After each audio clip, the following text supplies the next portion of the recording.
Alan is right now in the southeast of Queensland. Where do you live, mate? I love the name of this thing. Jim Boomba. Hey. Boomba.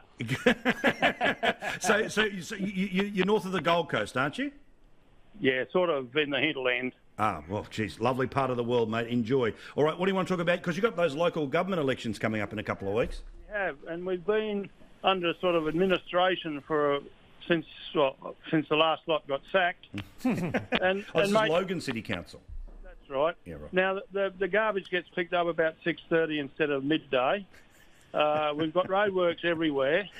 We don't have councillors on television or radio that we have to listen to.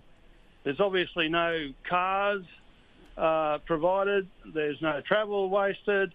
And I reckon we should vote for the administrator.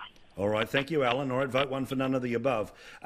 If you could vote for faceless bureaucrat to run your local council versus representative democracy that could sometimes produce a lefty council, what would you vote for? This is a really tough one, Paul. This actually really gets to the heart of a big philosophical question, because I hate technocratic government on one level because, I think politics is the most important thing because that is the will of the people, and technocrats subvert that, and we see that all the time at a state and federal level.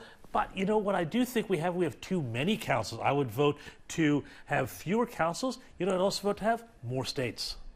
Okay, well, I'm looking forward to hosting a debate about a seventh state, that being in North Queensland in a few weeks' time. Gideon?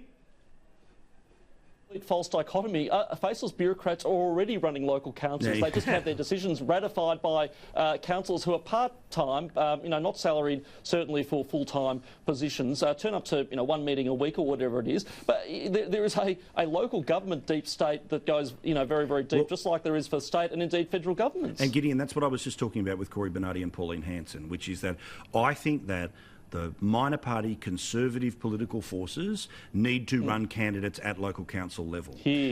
Because there is so much woke that happens at local council. If you want to guarantee that your council's not going to vote to change Australia Day, there has to be unified tickets that believe that it is about roads, rates and rubbish. That, yes, OK, it's about making sure we've got a good library, good childcare centre, all the rest of it, but we're not going to go down, the cultural diversity officer and sort of basically the mini state government that exists now.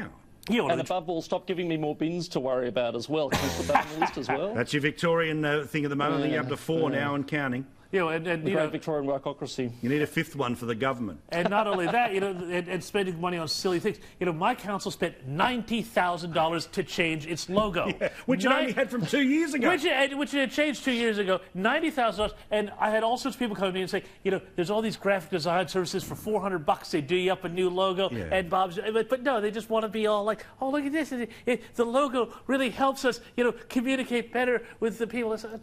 Go pick up the trash. I'm with you. Gary. And it's a lousy logo too. It's ugly. It is. It's horrible. You know what I'm talking about. Yeah.